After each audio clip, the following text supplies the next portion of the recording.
This is the Ecommerce Braintrust, a podcast about building momentum online for established consumer brands. Join our hosts and their expert guests for high-level conversations about e-commerce strategies, trends, and innovations. Access our Braintrust and boost your brand's e-commerce potential. Hello and welcome to the Ecommerce Braintrust podcast. I am Kiri Masters, your co-host, and I'm joined by your co-host, other co-host, Julie Spear. Hi, Kiri. Hi, everyone. So on this podcast episode today, we have an interview with Johg Ananda, who's the CEO and co-founder of a personal care brand called Give Me the Dirt. And Give Me the Dirt produces oral care products, so healthy tooth powders and toothpaste and other personal care items that have sort of a healthy, ethically sourced production. And Give Me the Dirt has been a client of Bobsled for a couple of years now. We've sort of were with them at the beginning of their journey on Amazon. And so Johg came on the podcast to talk about how they navigate the kind of muddy waters of having a multi-channel e-commerce brand. Yeah, Joe's perspective is one that's rather realistic, where he identifies the pros and cons for what Amazon offers their brand. And I find his view pretty zen, where he characterizes it as a nice dance between the brand and Amazon. And his view is not without reality. He presents the challenges very clearly of what brands encounter when they choose to include Amazon as a sales channel.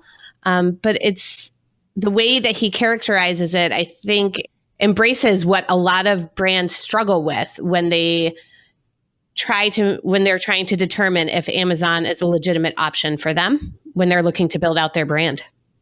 Yeah, absolutely. So we're going to listen to the interview now, and then Julie and I will come back to recap the episode and maybe dive further into that summary that you presented about having a multi-channel brand, how they navigate it, what Joe's philosophy is on that, because I think it's unique, it's well grounded, they have some experience in this. So this is a great interview for anyone listening who is sort of struggling with the philosophy of having a multi-channel brand and how the channels play with each other. So let's listen to the interview.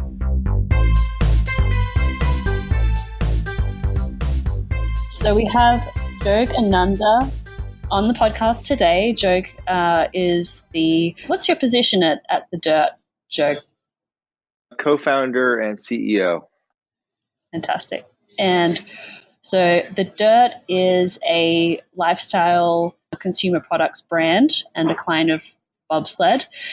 Would you tell us a little bit about how you came to launch The Dirt, what it's all about, and how you came to be on Amazon? Yeah, well, thanks for having me. I'm really excited to be on such an amazing podcast where you guys uncover so many valuable insights into trying to figure out how to thrive online. The Dirt Personal Care is a brand that I started with my partner Shannon Drake. We've been friends for a long time, and I don't know, maybe 4 years ago, she was working at a big corporation doing social media for them, and wasn't really thrilled about it. She'd come home at night and talk about, kind of the Dilbert office space kind of challenges of working in this large corporate environment. And then for fun, she was making potions and lotions and tooth powder and toothpaste and all the stuff that she just really liked. And it was also filling a gap in what we perceived to be in the market, where we were looking for healthy personal care products that were made with ingredients with integrity that we would feel good about using. So there's a lot of people that do this, that make their own products at home. And she was doing that. And she was making the stuff, sharing them with friends and family. And friends and family kept coming back and asking for more and more and more. And so at the time, I was engaged with another online business that I was running, and she was doing this thing with, having the corporate gig. And it just kind of clicked into me that why don't you stop doing the corporate thing that you just complain about all the time and instead put your energies into making these personal care products that, seem to be a hit. I love them. You love them. People are asking for them. And, see what happens if we transition the energy in that way. And so that was kind of scary for her. I don't want to speak too much for her, but it was a big thing to quit your job and say, hey, I'm gonna take the plunge and try to start this business. And I had some experience with businesses before, and I said, well, you take the lead on it. You be the CEO and the entrepreneur, and I'll be kind of an advisor in the back and maybe help a little bit. And that's how we started. And Shannon really took the lead and grew the business pretty far. And then once it really started getting some legs and making a lot of money, I'm not making a lot of money, but it had the potential to make some money. Then we realized we had something there, and it was time to get really serious. And that's when we went out to the capital markets, raised some money, reorganized, and then I came on as CEO. That's great. And so you said that Shannon, this was something that she started up 4 years ago. Yeah, I don't know the exact date on hand. I feel like I should know that for these type of stories, but I'd say 3 to 4 years ago is when it really started transitioning from a hobby to a business, and then it was 2 years ago that we raised money, and then in the last 2 years that was really the kind of the rocket boosters that had us go from doing 4 or 5 figures a year to 7 plus. Right. Wow. And I asked that question because it seems like a very quick growth curve to see where the company has come from and where it is today. And your products are sold in retail, brick and mortar retail stores. You have a very healthy Amazon presence, a very healthy e-commerce presence. And yeah, it seems like you guys have really accomplished a lot. Yeah, I mean, we're recording this in early January, and I'm working on the taxes for 17. To grow a company from, like I said, 4 or 5 figures to low sevens. That's a lot. It's a lot of expansion for the team as a CEO to just learn, how to handle all that growth, and it's fun and exciting, and we're, if we're blessed, it'll continue. So I'd like to talk a little bit about your journey to selling on Amazon, and I want to hear if at any point before you really committed to the Amazon channel, if you had any resistance toward it and thought that it might not be the right place for your brand, or were you always sort of open to being an omni-channel brand? Yes. I'm open to it, and I had resistance to it. I still have resistance to it today. You probably know as good as anybody that you have a different relationship with the customer when they come to your website or if they find your products through Amazon. So in a lot of ways, it's better for us to get the customer and have that relationship directly. And you got to be realistic. Amazon controls a huge piece of the market, and it seems like it's the ability to compete with their logistical capabilities is drifting further and further away. So there's no way that we're going to be able to get someone a tube of toothpaste within 2 hours of them ordering it in Los Angeles. Amazon can do that, and they'll probably bridge that gap and get it even closer if they really do this drone thing or whatever they're talking about. So, in an idealized way, I'd rather have the relationship with the customer. I think about it a little bit more now is that our website is the showroom, and that's where we find new people. We bring them in. We can tell them our story. We can antiquate, get them familiar with the brand, show them all the products, probably get them a much bigger cart than they would on Amazon. And then once they've kind of come into our brand experience and they know our products, I'd love to think that they're coming back to our store every time we're buying them, but I know realistically that a lot of those customers then migrate over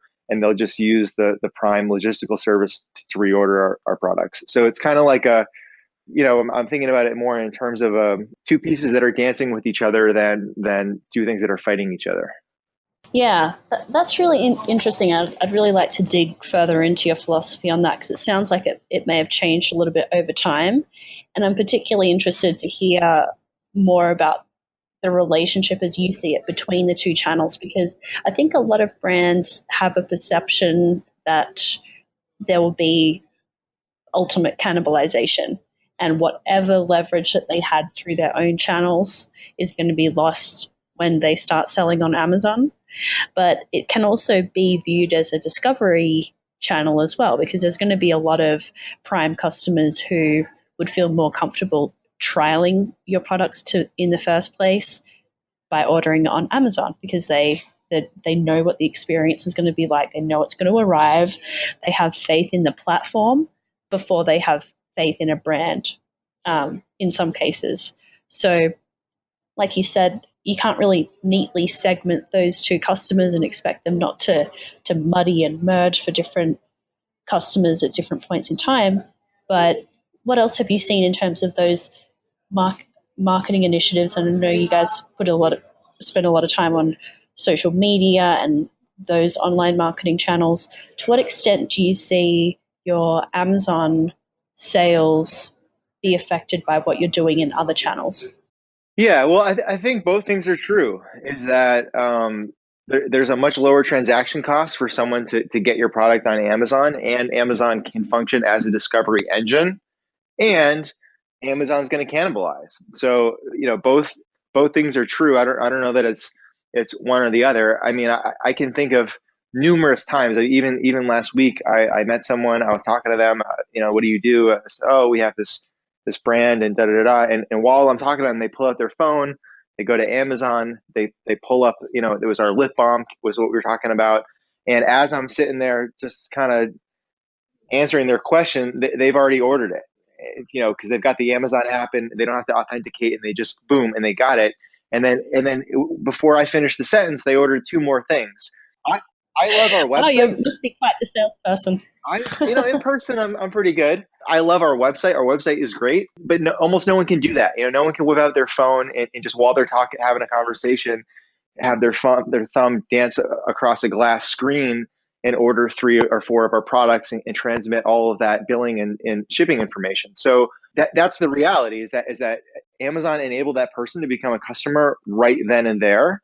So that's really cool. And maybe that person would have, left that conversation with me and gone home and then put on their to-do list to go to my website and check it out and yada, yada, yada. So I can see both sides of it. I mean, it helps in that way. The flip side of it is that when people come to our website, the average order value is significantly higher. It's 2 to 3 times what it is on Amazon. And I think about that because exactly that. There's a higher transaction cost to check out on our website. You have to spend more time typing everything in. And I think that creates a psychological incentive for people to get more things because they're like, okay, I'm spending more effort to do this. The logistics cost is more, we don't have Prime free 2-day shipping. So they're kind of like, there's kind of an incentive there for them to purchase a little bit more. Whereas on Amazon, it's real easy. Oh, hey, I'm out of toothpaste. Let me just order 1 tube, 1 click, and it's done. And so they're two different things. Is one better or worse? I think each business has to kind of evaluate what makes sense for them, and then see if they can create a strategy where they can exist in both places. Right. Yeah, it's a good point. I think that this is just a hot topic for brands as they navigate this multi-channel world. And of course, the other kind of stakeholder in this game is brick and mortar retail.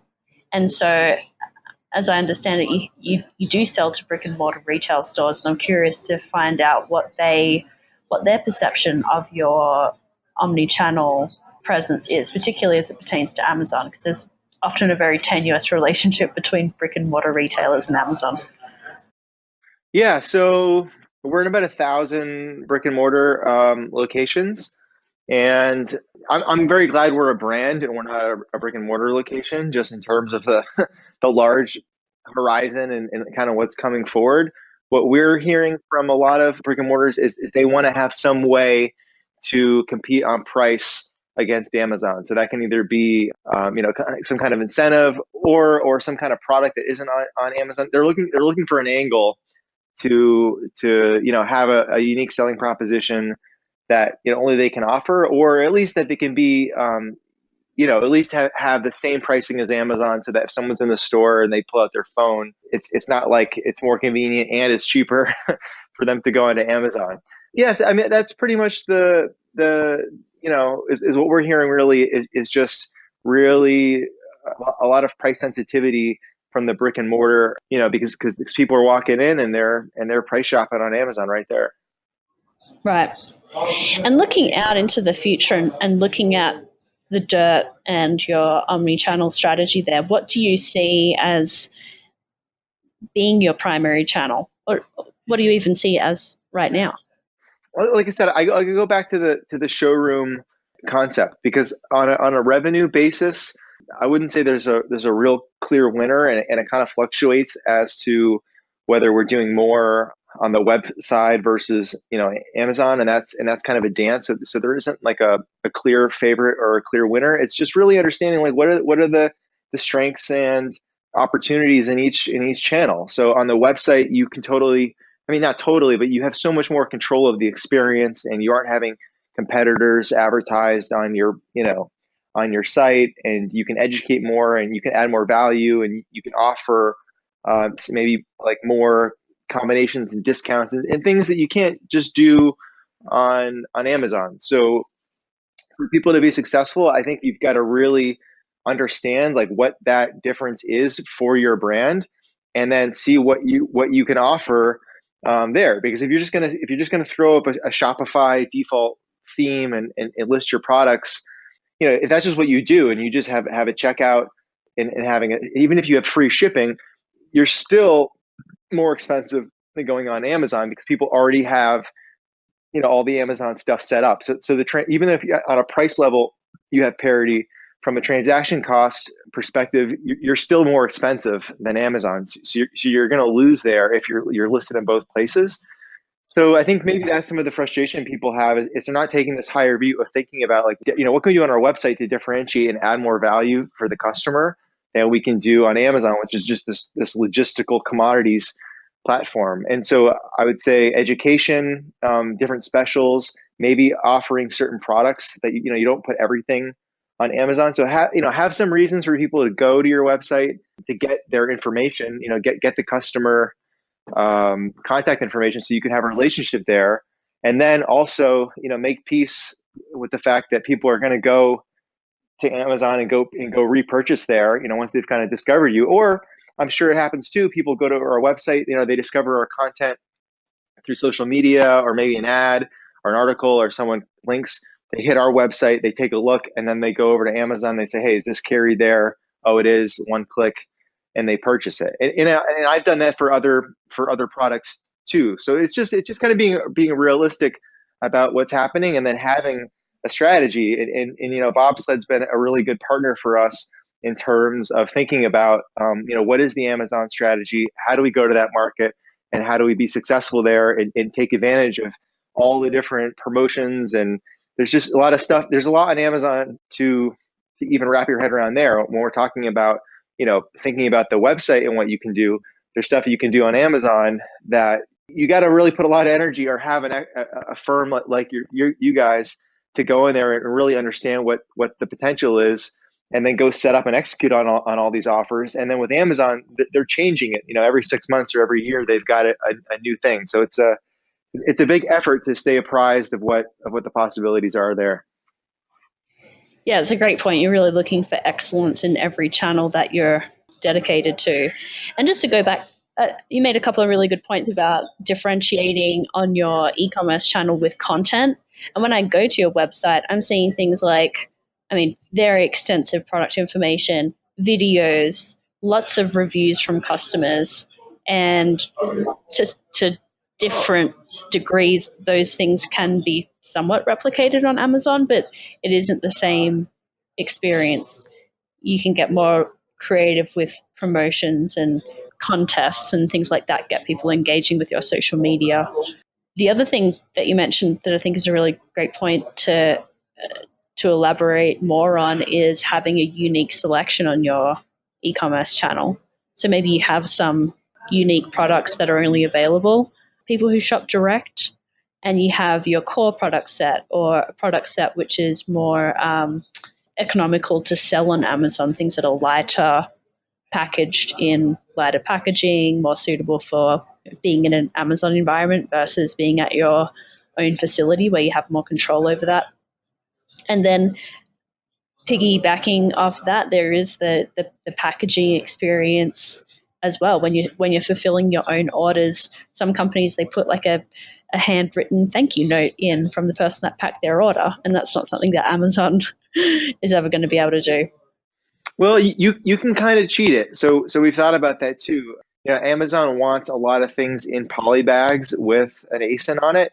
It's real easy to send stuff to Amazon and then just pay them the 20 cents or whatever to have them do it. It's also an opportunity for the brand to polybag your own product and then put that, that handwritten thank you note into the polybag right there, so that when Amazon pulls the product off the shelf, you've got that kind of like homespun experience. And so, yeah, I mean, there's lots of different ways to tweak it. You just gave some really good examples of how to think about it. I mean, Amazon's going to be able to do most things cheaper. So, I mean, you can go all Amazon, and you can not have a website and just list your products on Amazon, and then use Amazon's fulfillment services like FBA, and just kind of totally live on the Amazon ecosystem. And that's probably going to be less than if you're to do it all yourself and you have your own website and then you do your own fulfillment. But as you just mentioned, when you do it yourself, you create the space to add more value into the process. When you're going in through Amazon, you're going in through their rigid system, and you've got to just do, play by their rules. And there's only so many opportunities for you to enhance that customer experience. We talked about the polybag thing and adding stuff into it. That's a way to kind of hack it if you've really thought about it a lot. But I would just advise other entrepreneurs to just think about, what makes sense for them and what are the channels that make sense. Where you talked about retail for us in wholesale, and that's a very challenging channel. I mean, I would not recommend to anybody who's starting off, a direct to consumer company in 2018 to start with wholesale. I don't know if your audience knows all the challenges there, but from collecting money to just much lower margins, it's really tough. And bankers and investors don't really get excited by wholesale revenue. I can tell you from that end too. However, wholesale is the exit. If you want to exit your company and sell it to Unilever or the Mars Corporation or General Mills, they're probably going to want to see a big, at least like some success at wholesale, so that they can crunch their numbers and say, like, hey, if we plug this brand into our network, it'll work, because wholesale is a game that's all about scale and getting to these large numbers. Maybe starting on Amazon is like the fastest, easiest way for someone to kind of come to market, validate an idea, see if it's working, then expand into your own website, which is a bigger investment in terms of you got to have good creative and better photography, and you got to have some content. And then kind of like that third step is to go to brick and mortar and invest and give out free fills and all the things you got to do to kind of in that market as well. That makes sense? Yeah, it totally makes sense. Just on your last point about starting a brand on Amazon and using it as a channel from the beginning, I think you, more than anyone, can appreciate copycats and the space that you're in now. There's many natural tooth powders and similar products on Amazon, but the difference with Give Me the Dirt is that you've been established for a longer period of time. You have that brand out there, you have a recognizable brand, and that's really been a differentiator for you on Amazon. I think if you had come onto Amazon today with Give Me the Dirt, you would find it a lot more difficult to gain traction. So I think that the brand piece of it is really critical. And you had been working on the brand and the product set and who your customer is and how you're going to talk to them for a considerable period before you started on Amazon. So I don't think there's more competition than ever before in every channel, but what you brought to the table when you first launched on Amazon was very significant in getting the kind of traction that you did early on. We did it not exactly the way that I just said there. We started off on our own website. We really focused on brand and product, and then we moved into Amazon when that made sense. It's a little different today. And yeah, I mean, I'm super biased. I'm a brand guy. I run multiple brands. I think brands are really a great place to compete if you can. It takes a special kind of operator. You've got to be creative and be able to understand a niche and be able to communicate to it and create all this beautiful, packaging and stories and photography all around this brand. If you can do that, I think it's a happy place because as you mentioned, you can have copycats come in, but we're moving into an era where there's so much noise out there that consumers are looking for signal, and strong brands are a way to just cut through the crap. So if there are 100 tooth powders on there now that are all copying us, they can go and they can just see that we're established. We've got a lot of positive juju out there. There's a lot of reviews, and that can kind of help you move through all the noise. And so it's just cheap commodity plays, where people are buying, arbitraging stuff from Amazon and China and selling it on Amazon. That is working today, and that's there. I just think that is that's not a long-term game. I mean, really, the name of the game, as Amazon is intermediating all of these middlemen and all these brick and mortar stuff, the people that I think will thrive in this transactional economy going forward are the people that have been able to establish a brand and prevent some unique value to the marketplace rather than just saying, me too, me too. Yeah, I couldn't agree more. I think that there is sort of a finite period where there's going to be that arbitrage ability, because I think a lot of those manufacturers in China are waking up to the fact that they can sell direct and make more money off it. And then the marketplace becomes more crowded and commoditized. So to your point, consumers need those markers of quality and differentiation. So we'll see kind of a swing back to brands, I think. The big a swing back. Have we swung away from brands? Yeah, I think that there's been, well, especially on Amazon, there's so much commoditization. I was trying to find a new wireless keyboard, and I just wanted like a Logitech or something like that, something that wouldn't take too much time to like make that purchase decision. And the whole first page of search results on Amazon was just this like stock images of the same keyboard over and over again from different sellers that I'd never heard of, different brands. And that's the kind of experience where you really crave having those markers of quality. And it wasn't a good experience. And I think that there's a lot of ways to hack into the Amazon algorithm and get those products showing up above the branded ones. But Amazon, I think themselves will recognize that it's not always the best customer experience to have endless selection. Yeah, see that to me isn't so much a fail of brands per se, but it's an Amazon failure. Their algo isn't very good. If it's presenting you things that you don't want, like the search has failed is kind of the way I would think about it, is that if you've got to scroll 30 listings to find what you're looking for, then they failed you 30 times in a row. Yeah. I mean, and that's interesting too, is how can some no-name brand from Taiwan or China, jump ahead of more established players that you think would be at the top? Yeah, because they're not paying attention. You think that the established brands aren't paying attention, and that's why it's allowing other people to move in? Yeah, absolutely. I think it's pretty shocking how many big brands don't really have resources dedicated to Amazon or really a cohesive approach within the company. There's a lot of it's Amazon's been around for a really long time, but it seems like 2017, 2018 is the year that it dawned on a lot of brands that they need to do something about it instead of ignoring it. And the default option for many of them was to just let their let their distributors sell on Amazon or let their retailers sell on Amazon. So then you end up with this kind of jumble of product listings that are inconsistent, don't necessarily communicate the brand, the pricing's off, customer experience might be worse because you have a reseller or a retailer dealing with that customer from Amazon. So I think it would be surprising to many people to see how many brands are approaching Bobsled really that you would think they'd have this sorted out already, frankly. Yeah, I know.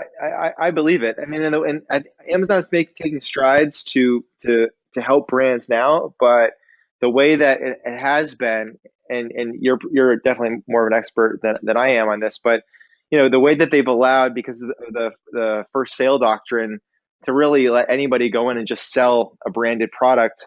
There wasn't a lot of control for brands anyways. I mean, we faced this. We were lucky to grow up among we had some good big brothers and big sisters in the industry. So we very early made alliances with some other brands that we thought were allied, that were a couple of years ahead of us, and they warned us about having a MAP, minimum advertised price policy, and to also put clauses in your contract about what channels your wholesalers can sell on, because if you don't address it, you're just de facto yielding away the ability to have your wholesalers sell on any channel: eBay, Jet, Amazon, and Walmart. And in that case, they're happy to take $1, turn the wheel. Whereas when you're the brand, you're like, wow, like, I was selling that product for $30. You're buying it for me for, say, 16 or 17, and you're just happy to take 20 and make a couple bucks on it, but you're leaving $10 on the table because I know that someone would buy it for $30, and so then you start getting into this war of attrition with your own customer, which kind of sucks. So addressing that beforehand and having that conversation with the people that are going to be buying your product and limiting that's something I recommend everyone do. But that's probably going to be different for Honeywell or Samsung, or someone who's just got a million distributors and resellers, and it's going to be hard to play whack-a-mole and go trace down, who's listing that TV on Amazon. You know what I'm saying? Yeah, absolutely. And the only brand that Amazon's ever been willing to go into bat for on that is Nike. So unless you're just as strategically important to Amazon as Nike, then they're not going to help you out. You are fighting your own battle. And that's something else I think I should bring up to your listeners too, that another challenge with Amazon versus having your own website is that Amazon's in control. So we've had several instances where Amazon's pulled a listing of our product because of, and I'm doing air quotes here, bad product, get bad customer experiences, where, and they tell you like, okay, here's what someone wrote in. And we've literally had someone say like, oh, I didn't like the flavor. And you might have like 2 people in a month write that in. And then that is, as a percentage of sales, hit some kind of trigger point in Amazon. And then they pull your whole listing down and you're just out of business. I mean, you're just not selling. And Bobsled has helped us work through this before. So I have some experience going through this. It's not a very fun, easy, transparent, reconciliation process where you feel like, okay, Amazon is working as an advocate for me because, I'm their customer and they're going to help me like get this thing figured out. It's kind of like you're in the Amazon black hole of cross your fingers and maybe the Amazon gods are going to, allow us to relist our product. That is something that's not going to happen on my own website. Like no one's going to come in and just say, you can't list this product because somebody didn't like the flavor, cinnamon or something. There are risks of the channel. And so, we started this conversation about multi-channel. I think that really is the smart strategy right now for at least people that are in our kind of wheelhouse, which would be CPG or direct to consumer products, where you got to use Amazon. Use Amazon as an adjunct and as a booster. For example, because we are listed as having product available via Prime, that means Amazon has our SKUs in their distribution network. And what's cool about that is that it allows people to get a tube of toothpaste in 2 hours if they're in the right metro area.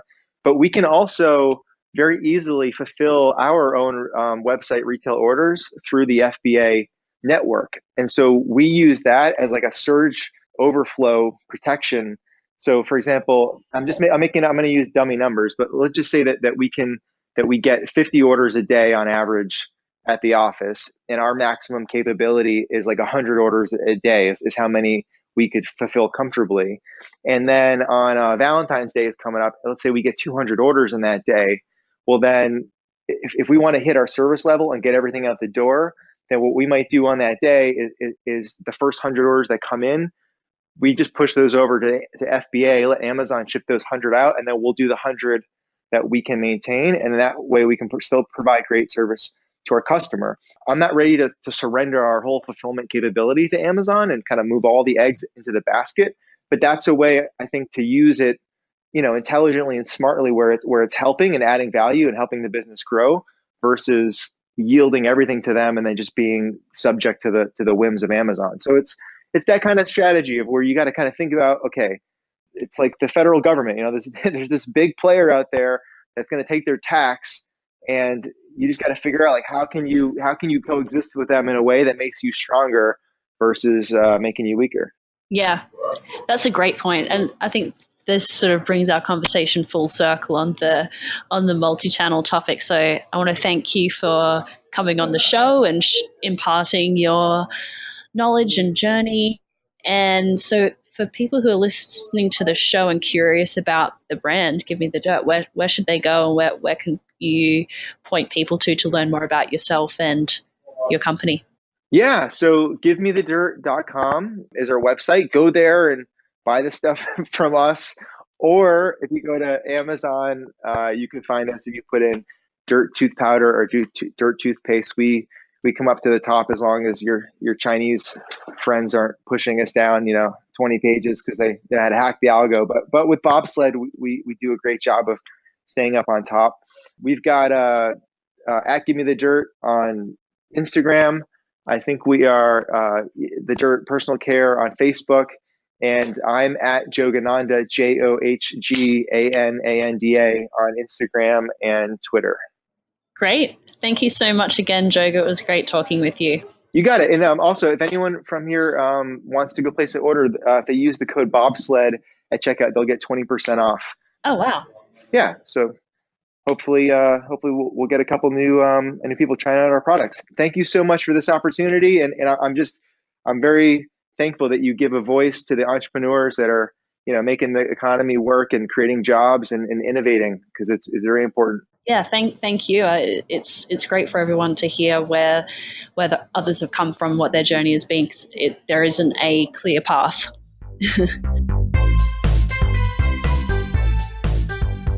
So I hope you enjoyed that interview with Johg Ananda from Give Me the Dirt. And so, Julie, what were your top insights from the interview with Johg? And at the top of the episode, you talked about how you appreciated his analogy of there being a dance between Amazon and the other sales and marketing channels that this particular brand has. Yeah, his analogies jumped out at me. The dance was one of them, but also the view of his brand, their brand website being a showroom for their brand, and understanding that is where they can tell the story of who they are as a brand, present their product from multiple perspectives to really educate their customer and build that initial relationship with the customer. And I think characterizing the brand website as a showroom makes a lot of sense. It'll be their entree to the customer's entree to their brand. And then Johg had the realistic perspective that might be where the customer starts, but then the next step, the next purchase is likely going to be on Amazon, given the ease of the purchase process, the logistical brilliance of the quick delivery and all of that. Right. Yeah, really great point. And I think it can work in reverse as well. Especially the couple of tactics that we talked about were having a unique assortment on your website so that there's specific products that customers can only buy from you, or having unique promotions and giving customers an incentive to actually engage directly with the brand on their e-commerce store rather than purchasing through Amazon. Yeah, absolutely. I think what's clear is when you're going the multi-channel route, any route you go, you need to be strategic. And so you need to be thoughtful about your offerings on any platform. That is crystal clear. If you want to reap any benefits of having a brand website and then also have a strong, profitable business on Amazon, you need to be implementing a strategy that's unique on each of them. Yeah. And looking at you mentioned that you thought Johg's categorization of Amazon was very realistic and grounded in reality, and the ways that Amazon's uniquely positioned is as a fulfillment provider. And he mentioned the Prime Now offering of getting products to customers within like 1 or 2 hours of placing the order, and that is just not something that independent brands could accomplish by themselves. And the other point was about still being able to have that unique and personal touch when selling through Amazon. He mentioned putting some marketing collateral in with the product, but maybe taking advantage of the further personalization options through your own fulfillment channel and creating a slightly different experience and something that Amazon can provide. So just looking at those inherent strengths and weaknesses of each platform and just playing those to your advantage. Absolutely. I think we've talked about it before, kind of the life cycle of a brand or a seller on Amazon as you go through the stages of excitement around the opportunity and then frustration around the challenges that you encounter when you're on Amazon. And then you come to resolve. This is the reality of acceptance. That's a more positive spin than resolve. But embracing the reality, accepting Amazon's reach, and understanding that the costs associated with selling on Amazon don't necessarily outweigh the benefits. The benefits can easily outweigh those challenges and costs as long as you are realistic in your view of things and strategic about your presence on Amazon. And for brands, while the experience for customers on Amazon is not necessarily as personal as the brand website, Amazon is presenting more and more tools to brands now to allow them to create a more personal experience, whether it's through the storefronts or the enhanced content on the product pages. There are levers you can pull even on Amazon to bring the personal touch to your brand on the marketplace. Yep. And while we're on the topic of brands, let's talk about what Johg's perspective of brand was. And to me, he's someone who's a real advocate for creating a brand. And that's not just about your logo and packaging. It's partly those things, but it's understanding your customer, speaking to them in the right in a language that is inclusive of them and makes them feel part of a club, and like the brand understands their issues. And they Give Me the Dirt really led with a strong brand right from the beginning, and they established that brand, and they knew that people loved their products, and they knew who they were talking to well before they got on Amazon. And I think that was probably the biggest factor in their success right from the beginning, is that they knew who they were, they knew who their customers were and how to talk to them. Absolutely. Absolutely. And I think their strong branding and their presence outside of Amazon just lent more credibility to their presence on Amazon as well.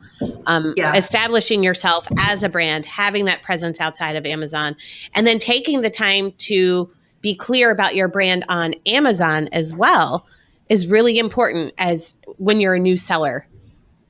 Yeah, absolutely. Yeah. So I think that there's a lot of, I think we talked about it a little bit in the interview, but a lot of copycats coming in, and that is an inevitability.